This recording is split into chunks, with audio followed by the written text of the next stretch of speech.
Hello बच्चों, कैसे हैं आप सब। आप लोग जान रहे हैं कि इस समय इस चैनल पर पॉलिटेक्निक क्लास चल रही है जिसमें केमिस्ट्री पढ़ाया जा रहा है और केमिस्ट्री में मैंने काफ़ी टॉपिक्स को कवर कर दिया है। तो ये क्लास आप लोग देखिए और देखिए, ये क्लास एकदम निःशुल्क है, तो आप फ्री में भी इसको पढ़ सकते हैं। कई ऐसे दोस्त होंगे जो पॉलिटेक्निक कर रहे होंगे, रेगुलर स्कूल नहीं जा पाते होंगे, तो वो देख सकते हैं इस क्लास को। मैं कोशिश करता हूँ कि 5 से 10 मिनट का ही वीडियो बनाऊँ और उस वीडियो में एक टॉपिक्स को कंप्लीट कर दूँ। तो अगर आप इसको देखेंगे तो आपको लाभ ही होगा, ठीक है। और कोशिश कीजिए इसको शेयर करने का, लाइक करने का, ठीक है। चलिए बच्चों, आगे बढ़ते हैं हम लोग। जैसा कि इससे पहले मैंने द्रव्यमान संख्या और परमाणु क्रमांक बता दिया है, तो कई बच्चे कहते हैं सर अब इसको प्रदर्शित करना बताइए। तो बच्चों मैं वही बता रहा हूँ आप लोग को। पहले मैंने सोचा परिभाषा बता दूँ, इसके बाद फिर प्रदर्शित करना भी बता दूंगा। तो आइए सेशन को शुरू करते हैं। देख लीजिए, मान लीजिए कोई तत्व है, उसका नाम जेड है, ठीक है ना।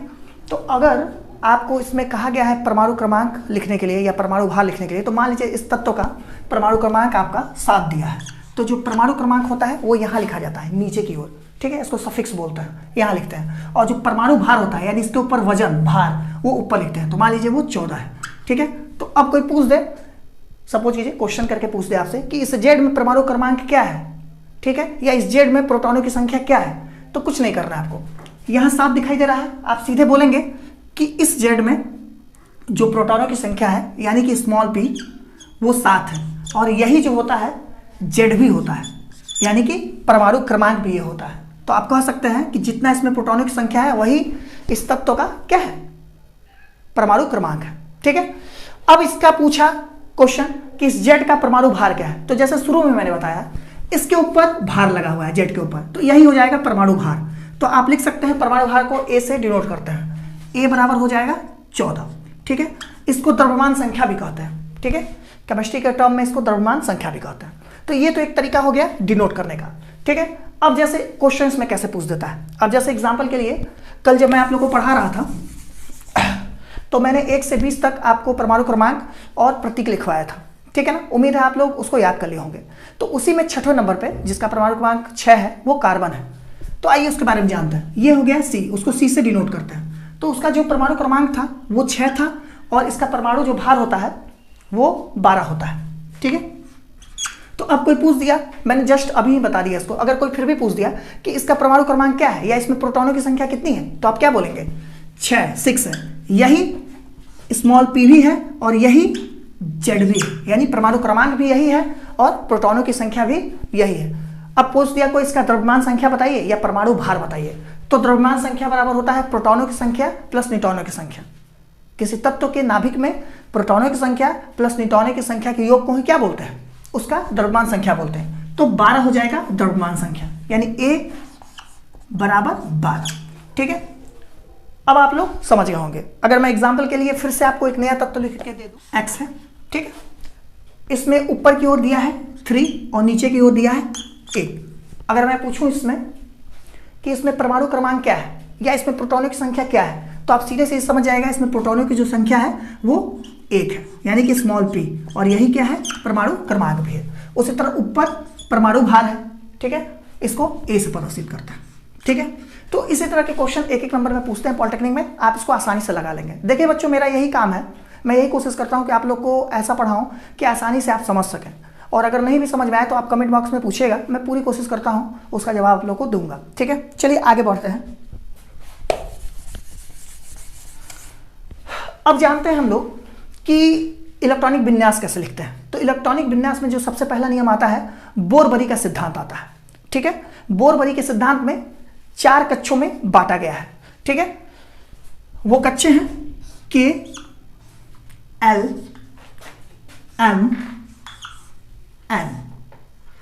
और इसमें बोर-बरी ने बताया है कि अधिकतम कितने इलेक्ट्रॉन हो सकते हैं। तो K में हो सकते हैं 2, इसमें हो सकते हैं 8, M में हो सकते हैं 18 और N में हो सकते हैं 32, ठीक है। यानी कि 2, 8, 18, 32। अभी मैं इसको एक सिस्टमैटिक ढंग से ब्लैक बोर्ड पे लिख देता हूँ। अभी मैंने आपको कक्षों की जानकारी दी है, अधिकतम इलेक्ट्रॉन्स में कितने हो सकते हैं। ये है बोर-बरी का नियम।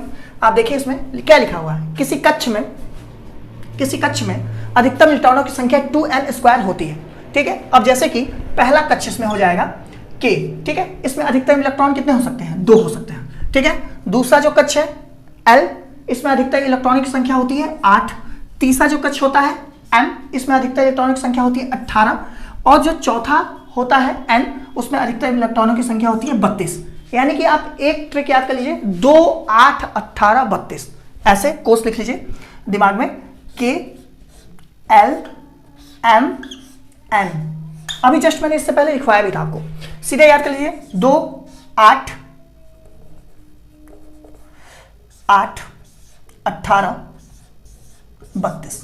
ये याद है तो आप किसी भी तत्व के इलेक्ट्रॉनिक विन्यास को इन कक्षों के सहारे लिख सकते हैं। अभी मैं एग्जांपल के थ्रू आपको समझा भी देता हूं। आप इसको उम्मीद है लिख चुके होंगे। अब कैसे हम लोग किसी तत्व के इलेक्ट्रॉनिक विन्यास को इन चारों कक्षों K L M N के द्वारा व्यक्त करते हैं। सपोज कीजिए आपको सोडियम, जिसका कि परमाणु क्रमांक 11 है, Na सोडियम, Na से प्रदर्शित करते हैं, इसका परमाणु क्रमांक 11 है। अब इसको प्रदर्शित करना है आपको कोष के सहारे। तो आप जानते हैं कि इसमें कितने होते हैं 2, L में कितने हो सकते हैं 8, M में कितने हो सकते हैं 18 और N में कितने हो सकते हैं 32। तो हमारे पास 11 है, ठीक है। तो पहले कोष में हम इलेक्ट्रॉन भरना शुरू करेंगे, तो इसमें अधिकतर 2 हो सकते हैं, तो हम इसमें 2 लिखेंगे। अब कितने बच गए, 11 में से 2 बच गया, कितना बचा 9 बचा, ठीक है। उसके बाद इसमें कितने अधिकतर इलेक्ट्रॉन अट सकते हैं, L वाले में 8, ऊपर क्या दिया 8, तो हम इस पे 8 लिख दिए, ठीक है। अब नेक्स्ट जो है M, इसमें भरने के लिए हमारे पास कितने इलेक्ट्रॉन बचे 1, तो 1 हो गया, यानी कि 2, 8, 1, यानी कि Na का, सोडियम का इलेक्ट्रॉनिक विन्यास क्या हो गया 2, 8, 1। हम यहां कॉमन लगा देंगे, कॉमा लगा देंगे ताकि लगे कि ये इलेक्ट्रॉनिक विन्यास है, क्योंकि अगर कॉमा हट जाएगा तब तो ये 281 हो जाएगा ना, तो इसलिए कॉमा लगा देंगे, ठीक है। इसी तरह आप किसी का भी इलेक्ट्रॉनिक विन्यास लिख सकते हैं। सपोज कीजिए आपको कार्बन का लिखना है, कार्बन का जो होता है वो परमाणु क्रमांक क्या होता है 6 होता है। तो यहाँ पे है, आपको लिखना है, सबसे पहले वाले कोष में कितना भरेंगे आप 2, ठीक है। दूसरे वाले कोष में कितना बचा 4, तो हो गया, कंप्लीट हो गया। यानी जहां भी 2, 4 ऐसे लिखा है वो क्या है कार्बन है, ठीक है। तो ये तरीका होता है बच्चों KLMN कोष के थ्रू किसी इलेक्ट्रॉनिक विन्यास को प्रदर्शित करने का। ये बोरबरी का नियम है, ये कभी कभी एग्जाम में 2 नंबर तक का आता है। तो आपको पूरा परिभाषा लिख के, इससे पहले का जो मैंने परिभाषा लिखवाया है वो लिखना पड़ेगा, फिर आपको चारों कोषों का नाम लिख के आपको पूरा बताना पड़ेगा किसमें कितने इलेक्ट्रॉन होते हैं, 2, 8, 18, 32, इतना लिखना पड़ेगा। और कम से कम एक एग्जाम्पल आपको देना पड़ेगा। अगर इतना आप दे देते हैं तो आपके 2 में 2 नंबर मिल जाएंगे। तो बच्चों ये तो रहा आपका इलेक्ट्रॉनिक विन्यास के बारे में, कक्षों के सहारे जो बताया गया है, ठीक है ना। बाकी की क्लास हम लोग कर लेंगे। ऐसे ही इंटरेस्टिंग वीडियो आप देखने के लिए बच्चों आप मेरा चैनल सब्सक्राइब कर लीजिए। आगे भी हम लोग संयोजकता से रिलेटेड क्वेश्चन को सॉल्व करेंगे, और 2-4 क्वेश्चन अभी परमाणु क्रमांक और परमाणु भार पर भी बचा है, उसको भी सॉल्व करेंगे। जय हिंद।